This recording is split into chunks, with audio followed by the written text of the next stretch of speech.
I've already invested a whopping $60,000 into just ensuring your happiness. Yet how could you reduce me to merely a wallet or an ATM? I don't recall ever soliciting your assistance. Lily, Max's wife, scoffed with a sneer.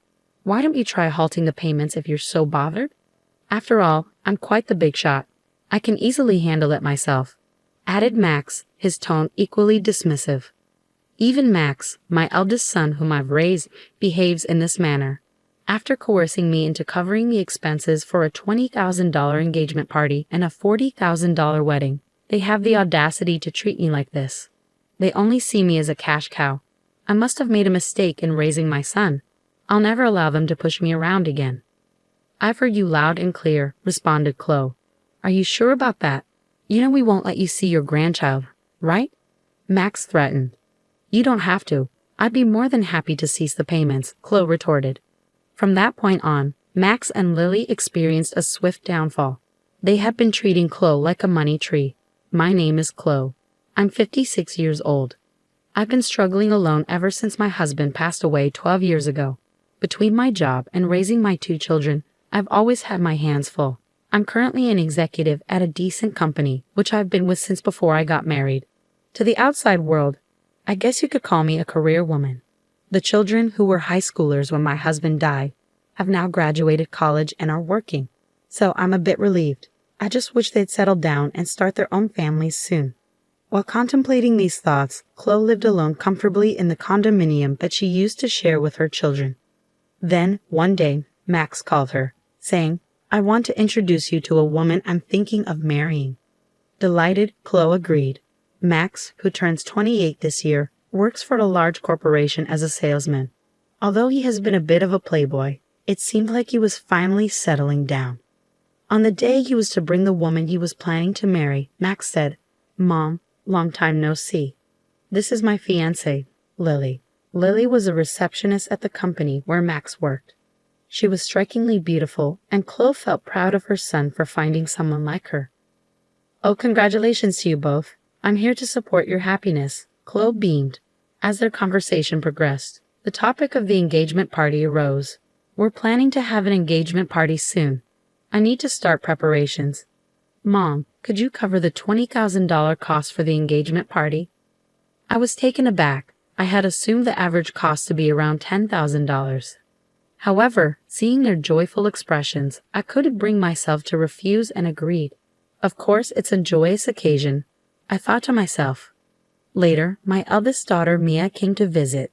Mia, how's work going? The deadline was yesterday, I inquired. I'm managing well, so don't worry, Mia replied. Mia is a manga artist. While she hasn't achieved a major success yet, she has her own series and manages to sustain herself. She has always been talented at drawing and has a deep passion for manga, making it the perfect career choice for her. By the way, Mom, isn't Max getting married? Maya asked. Yes, he came by the other day with his fiancée Lily to introduce her. They've asked for $20,000 for the engagement party, I explained. Wow, $20,000 is quite a hefty sum, Maya remarked. It's not just for the party. Apparently, they're planning to allocate it for their wedding funds, and as tokens of appreciation, I clarified. On the day of the engagement party, I handed them the promised $20,000. Both Lily and her parents looked overjoyed. We'll use this to begin our new life together, they exclaimed as they tucked away the money. There were no gestures of gratitude as I had anticipated, but I reassured myself that this was customary for engagement parties. As long as they could embark on a happy marriage, I reasoned it was worthwhile. However, a few days later, Max dropped a bombshell. I've won a grand wedding with numerous guests and connections invited, perhaps around 250 people, he announced excitedly. That sounds splendid, I replied. And with that, Mom, I'd like to ask you to cover the upfront cost of the wedding, Max requested. I was taken aback by the request. I had always believed that weddings were primarily funded by the couple themselves. I'm counting on you, Mom, Max insisted. It's pretty standard for parents to pay for the wedding. But didn't I already contribute a significant sum for the engagement party? I questioned. Lily's parents are frail and unable to contribute, and I'll make sure you're reimbursed for the wedding gift. Max assured me. Reluctantly, I opened the bill Max had brought. To my shock, the amount was $40,000. The idea of such a hefty upfront cost made my head spin. How extravagant of a wedding are they planning? I wondered aloud. Wait a minute, isn't this a bit excessive? Why not have a wedding within your means? I suggested. It's a once-in-a-lifetime event and Lily doesn't want to compromise. Plus, don't we want Lily's parents to see how happy she is? Max countered, cornering me. Feeling pressured, I couldn't bring myself to refuse. All right, it's indeed a joyous once-in-a-lifetime occasion, I conceded. Seeing my consent, Max smiled and thanked me before leaving the room. Later, I transferred the upfront cost of $40,000 to the wedding venue. It was difficult to part with the money I had been saving for my retirement, but I reassured myself that it was for my child's happiness. 2 months later, on the wedding day, the venue was more luxurious than I had anticipated. Mia and I arrived early in the morning to change into our dresses and get our hair done. As I approached the bride and groom's dressing room to knock, I overheard their conversation. I can't believe we're able to have such an extravagant wedding. All thanks to Mom, Lily exclaimed. Absolutely, and she even gave us $20,000 for the engagement party. I even managed to buy a new bag. What a great wallet, more like an ATM. Let's keep withdrawing from it, Max, Lily joked. That's a bit mean, Max replied, but Lily continued, ignoring his protest. Stunned, Mia and I continued to listen as Lily gleefully said, If we ask her, she'll probably cover the rest of the wedding costs, right? Of course she will. Leave it to me. Then let's use the wedding gift for a honeymoon trip to Hawaii. And of course, we'll take my parents along. How about buying a high-rise apartment for our new home? That sounds perfect. Let's get my mother to cover the cost. She does have the money after all. The hand I raised to knock on the door was trembling. Mia held my shoulder and led me away from the door. Breathing slowly, I took Mia's hand that rested on my shoulder and said, Mia, there's something I need you to look into when the ceremony starts. Of course, Mom. Leave it to me, Mia reassured me. And so Max and Lily's wedding began. Throughout the ceremony, their vows in the chapel, and the toast at the start of the reception, all I could think about was the conversation the two of them had earlier. Presenting the groom's mother, Chloe, even as the MC introduced me and a spotlight fell on me, all I could muster was a bow. Mia, who had been making the rounds toasting, came back to me. Mom, I checked with Lily's relatives. Both of her parents are perfectly healthy. That's horrible. We need to confront them. I'll be right there with you, I assured Mia. As Mia said this, it was time for the first wardrobe change. Lily exited first, then it was Max's turn. Now the groom will exit, escorting him is his mother, Chloe, who raised him single-handedly, the MC announced. Called upon, I walked down the aisle to meet Max. A little tipsy, Max was in high spirits, announcing into the MC's microphone. This is my amazing mom. Keeping a straight face, I acknowledged the cheers from the crowd. I walked beside Max as we exited the hall and headed straight to the dressing room. Mia was already there, and she spoke to Max. Max, there's something I need to ask you. What is it, sis? Make it quick. I need to change and get back, Max replied curtly as he undressed. I heard the conversation in the dressing room earlier. How could you talk about Mom like that? Mia confronted him. Huh, you were listening. Well, whatever, Max shrugged, seemingly unfazed. As we were taken aback by Max's attitude, Lily, who had already changed into her dress, came in. Mother-in-law and sister-in-law, what's going on? She inquired. Mia pounced. We found out that your parents are healthy. They both have good jobs. Why are you making our mom pay for everything? What's going on?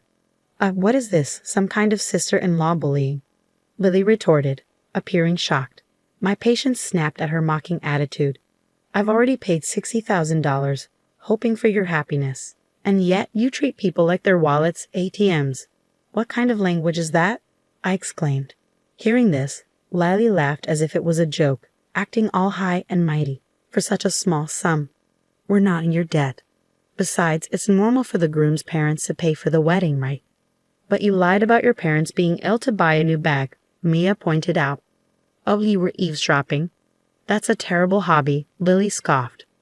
Watch your mouth, Mia, I warned, feeling angry at Lily's dismissive attitude. Lily then looked at Mia. I don't want to be told off by an older sister who is still single at 30, doing some weird job as a manga artist. It's because you're such a nerd that you can't get married. That's right. You're hopeless. When it comes to marriage, sis, mom, if you want to see your grandkids, don't speak rudely to us, Max asserted. Mia was stunned speechless. How dare you speak to me like that? I tried to scold them.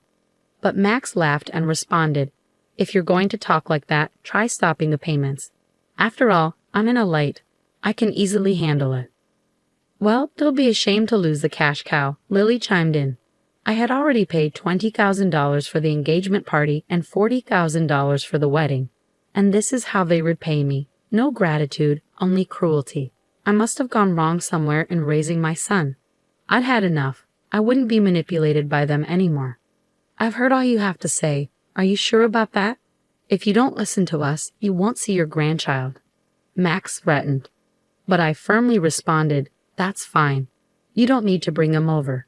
I'll gladly stop the payments. Max and Lily just stared at me, stunned. I'm severing our ties here. I wish you all the best with that, I declared, taking Maya's hand as we left the venue.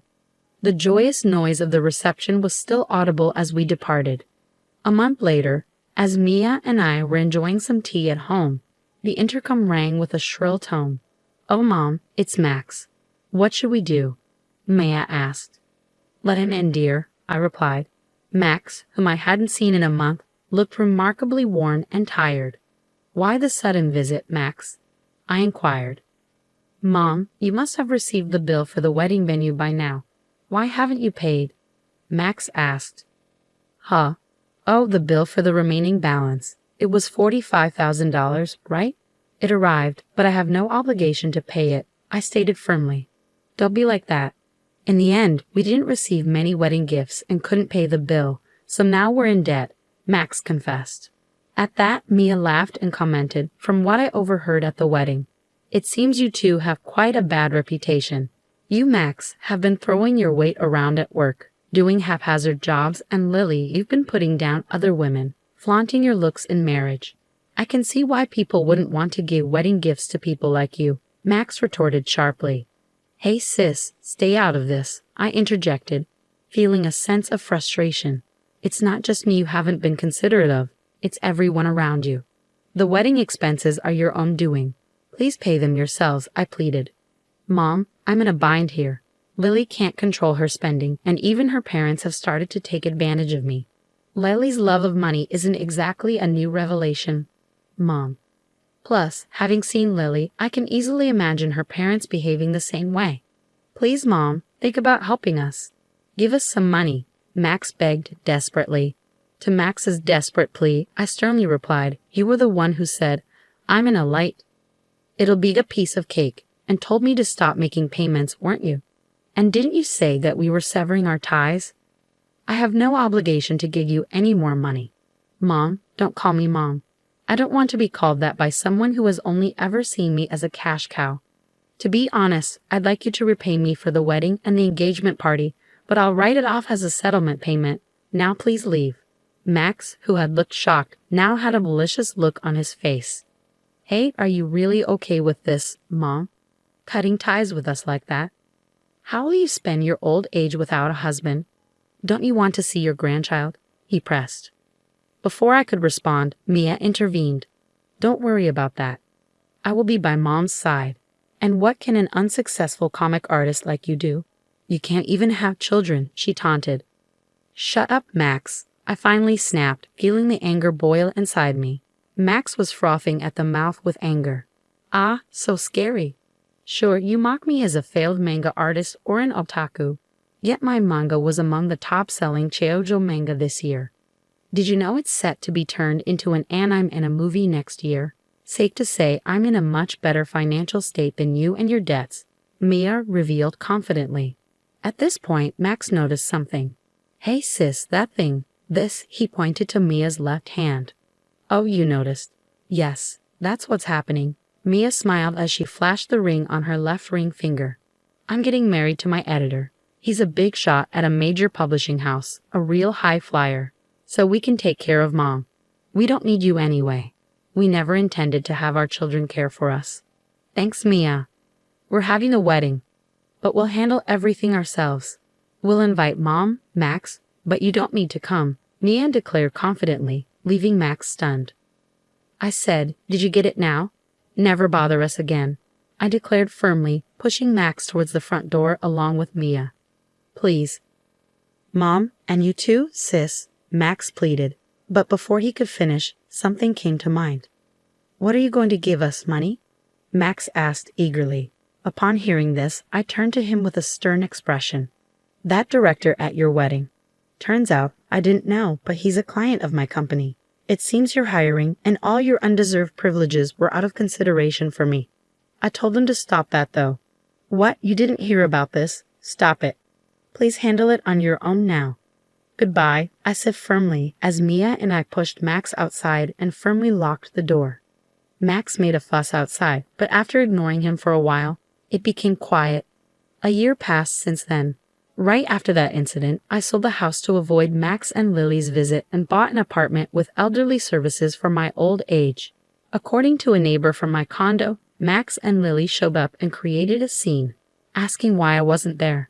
Hence, I believe my decision was the right one. As for Max and Lily, they abandoned their dream of a luxury high-rise apartment and now live in a cramped space. Max, it seems, was demoted after his actions were reviewed. Perhaps hurt from falling from his elite status, Max worsened his attitude towards others. It's surprising he's not fired yet. Lily, who quit her job upon marriage, continued to splurge for a while, but their funds quickly ran out. Even with their debts, Lily's luxurious habits did not change, and her parents continued to demand money. Apparently, they quarreled daily. I hope the two learn the hardship of earning money and appreciate the people around them and grow up, though that might be too much to ask from them. I still maintain a good relationship with Mia. Mia's husband is a good man who treats me well, and they are expecting a baby. I plan to spoil my lovely daughter and grandchild, and looking forward to it keeps me working every day.